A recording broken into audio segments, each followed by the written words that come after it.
Hello and welcome back to another YouTube video. Today I'm going to be doing my 14.4 ADC tier list. So if you enjoy the content, like, subscribe, and let's get into it. To begin with, there were a couple of changes this patch. We saw two primarily pro-focused changes in both Kalista and Varus.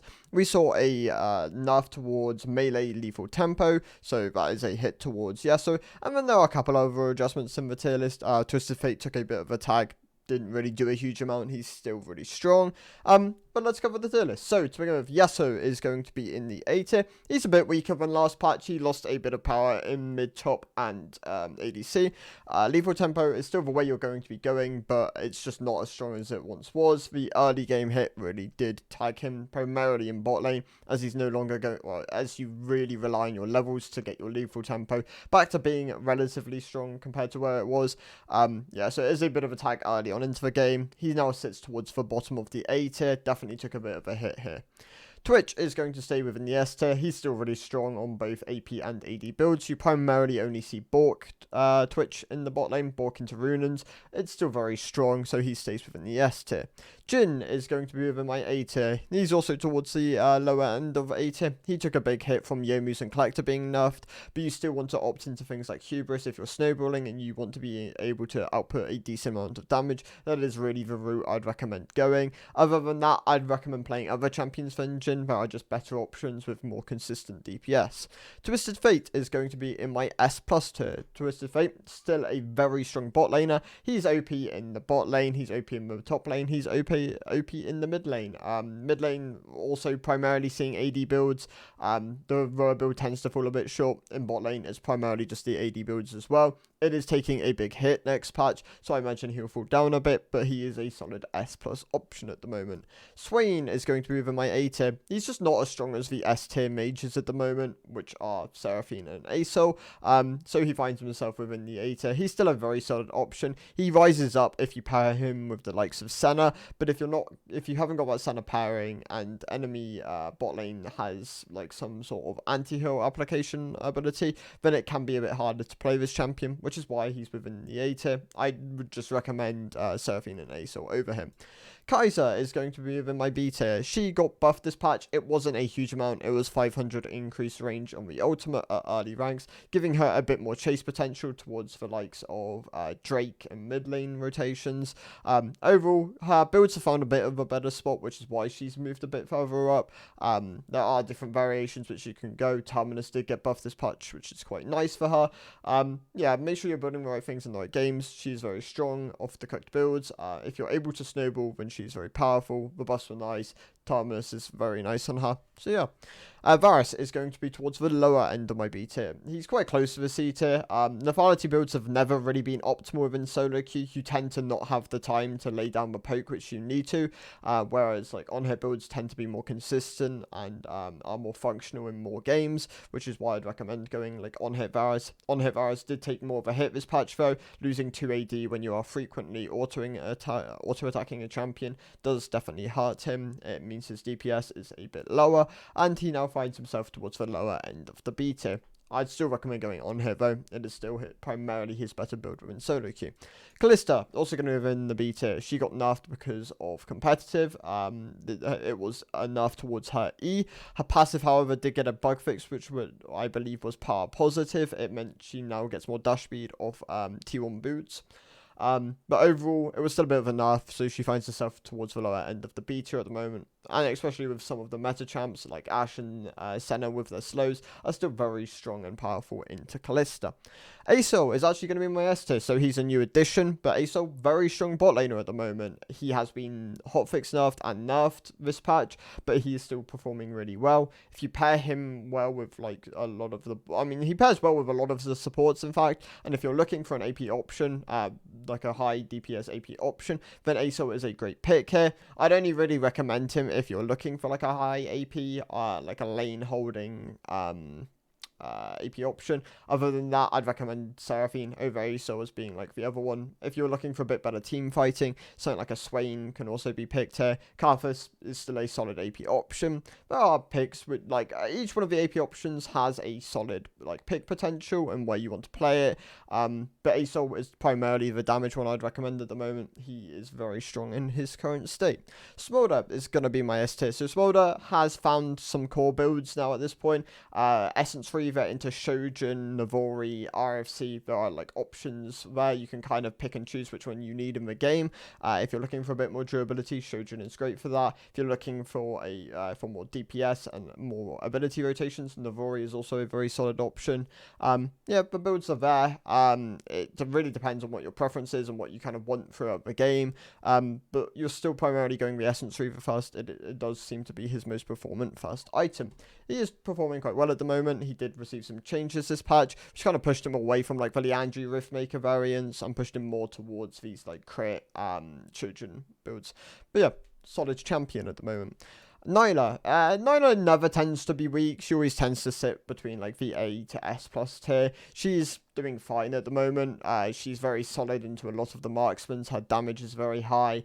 She can utilize the likes of Collector really well. Collector Navori tends to be very standard for her at this point. Even with Collector being nerfed, it is still her best in slot first item. She's a solid S tier champion. Works well against a lot of the picks within the meta. Aphelios is going to be within my C tier. Aphelios just not performing very well at this point. He got nerfed twice, I believe, towards the beginning of the season, as he was performing really well for like Collector and Lethality options. Now the Collector's been double nerfed, Aphelios has been nerfed, and some of the other champions have risen up in power. Aphelios just kind of once again sits towards the back end of C tier. He's more of a elite skewed pro pick, and he's going to stay that way. I don't imagine that's ever going to change. Within solo queue, I'd recommend other picks until you hit like those higher ranks, definitely. Jinx is a solid option. She's a good A tier pick. Lethal Tempo, Kraken Slayer still tends to be her core options. You can sometimes run Fleet if you do need it within the game, but she's doing fine. Very solid standard marksman option. Wei is going to be within my B tier. He's also a solid AP pick. Has good combos. If you're able to consistently like land your abilities, get the R down, land an empowered QW onto the target when they are being ulted, you can output huge amounts of DPS. But for the most part, I'd recommend some of the other APCs. They tend to be able to they tend to be easier to play and be a bit more consistent in a lot of games. Ezreal going to be within my A tier. So Ezreal and MF, in fact, have been swapped around. I had Ezreal in my S tier, MF in my A tier. The MF, the reasoning behind the MF changes was that lethality items were obviously weaker. The Youmu's and the Collector, which were her two primary options, did get hit. However, this patch, she can opt into Hubris. There are kind of like workarounds to this build, and then things like Edge of Night, Shroud are still great options on her. She's still very easy to play, which is why she's an S tier pick. As you do go further up into ranks like Diamond Plus, she will start falling off. The main kind of selling point of MF is just how easy she is to play as a champion, which is why I will always recommend her for lower ranks and for just early climbing. On the other side of the coin, Ezreal is a very hard to pilot champion. You do want to be very playing very optimally on this pick. I'd recommend Dragdar if you do want to learn Ezreal as like someone to watch and like learn from. But he's a solid A tier pick. As you put more games into him, he does rise up. But for like the opposite reason of MF, he is a difficult champion to play. I'd recommend some of the easier picks within the meta. Zeri is doing a lot better with her ult buffs, combined with the fact that she gained +2 base AD, I believe. She's definitely performing a lot better with this. Her builds tend to kind of like move around Kraken and Static, I believe. You can also opt into Stormrazor. I'm just going to quickly have a look. It seems like Static is what people are preferring to go at the moment. However, Stormrazor does seem like a fine option. Yeah, Stormrazor, Static, I'd recommend getting these two. Wouldn't really recommend Kraken. On top of this, Navori IE does tend to outperform Navori, has done for a while. We were planning on buffing Navori for 14.5, but that got taken out. So I'd recommend IE or Runans as a second option. Phantom Dancer is also a kind of like variant which you can go. And then third item, you can pick up things like, like Runans, Phantom, Continuation. Steel Bow tends to be fine as like a fourth option. Bloodthirster, LDR, GA in certain situations. The builds are there. She's performing a lot better, so she does find herself within my B tier. Tristana is also going to be within my B tier. She's fine. Once again, you can kind of opt between like the Noon Quiver options. She tends to be better in the mid lane, or more preferred in the mid lane. But yeah, she's still a solid marksman option, just not as good as a lot of the A tier picks. Navori tends to be what you want to go, so you can amplify your E damage, and so you can rotate your Q more often on cooldown, as it's an attack speed steroid, which you do really value. Karthus is going to be within my A tier. He's a solid AP option within the bot lane, does decent damage. His passive is really powerful. His ultimate is a very strong ability if you're able to get early items and able to hit level 11 with this. He's just not as strong as Asol Seraphine, but he's still a very solid option. If you put the games in, he's still really good. Pairs really nicely with Senna when Senna is really popular within the support role at the moment. So yeah, not too bad. Veigar in the C tier. Veigar's performing pretty poorly at the moment. He is definitely the AP mage which is struggling the most in the bot lane, but he's just generalistically struggling.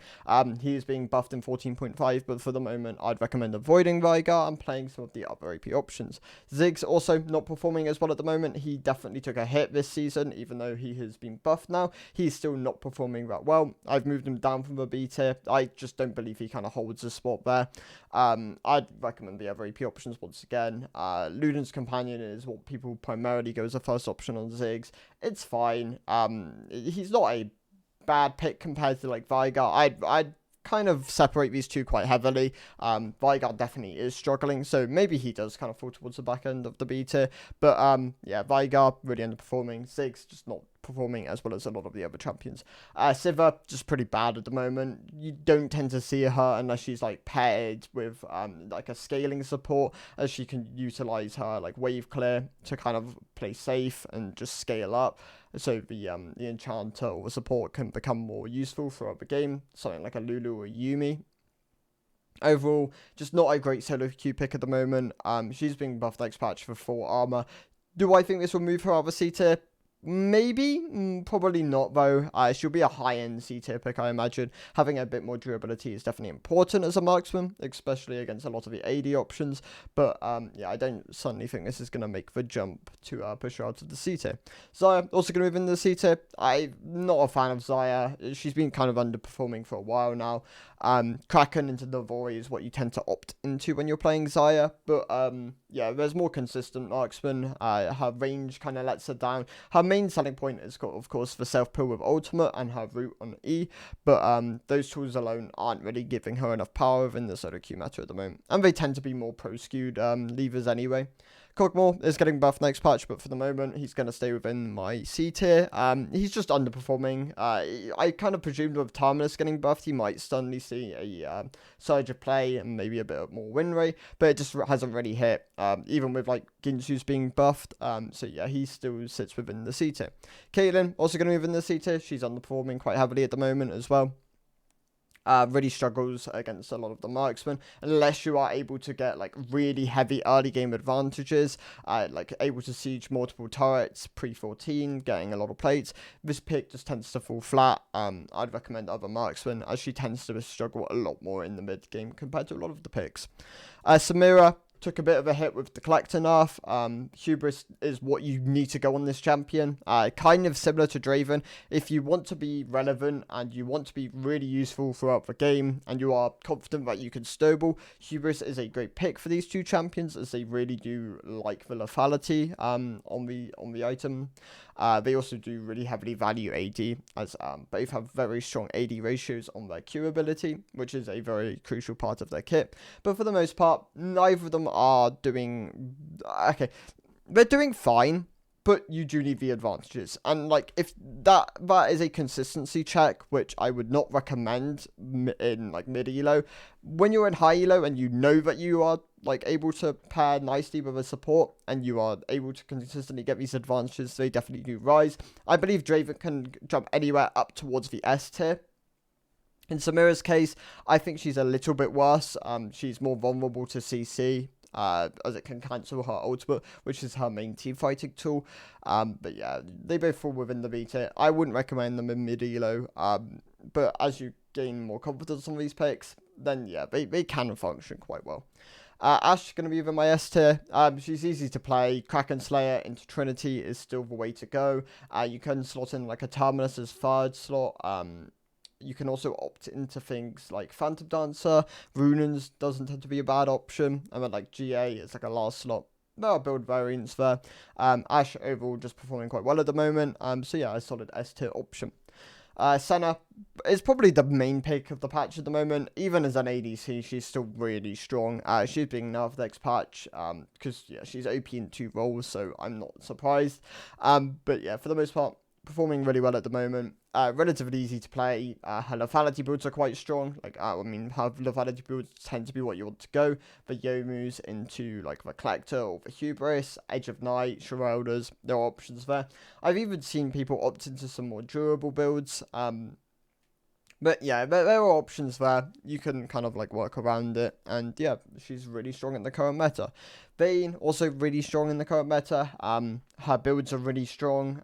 You can opt into like the Essence Reaver, Yomu's, Collector Burian, or I believe that you could select like a Storm Razor there. That tends to be like the one-shot Q fleet build, but you can still play the on-hit lethal tempo build with like the likes of Ginsu's into like Kraken, Bork, Ginsu's for options there. You can slot in a Runans. But yeah, the builds tend to be very strong at the moment. If you're playing into tankier comps, I'd recommend the lethal tempo build, as you tend to be better at tearing down tanks. Into comps where you can one-shot most targets, then yes, the Fleet, Q-Max, Essence Reaver, Storm Razor build tends to be pretty strong. Lucian gonna be within my B tier. He's not bad, but he definitely struggles compared to some of the other marksmen if he doesn't have the pairings. He is one of the more pairing-reliant champions. You have to slot him in with, like, a Nami or, even, like, just some of the enchanters. Sona, not a bad slot in. Yubi actually works quite nicely with, Lucian. But you can play him with some engage options. Braum doesn't tend to be too bad if it is a good Braum game. Once again, Braum Lucian still a really strong combo as he can pair quite nicely with the Light Slinger passive. But overall, just not performing as consistently as a lot of the other marksmen, so he falls within the B tier. And Seraphine, the final champion. She's probably the premier AP pick at the moment. Her value is like an enchanter AP damage hybrid. Her scaling, her safety, her wave clear. Yeah, it's all there. It's all really powerful. She has really good pairings. She can opt into 2 different variants of builds with like a more AP focused build, a more supportive focused build, and she works still really well. So yeah, solid S2 option. And those are my thoughts. So yeah, thank you guys for watching. See you in the next one. Goodbye.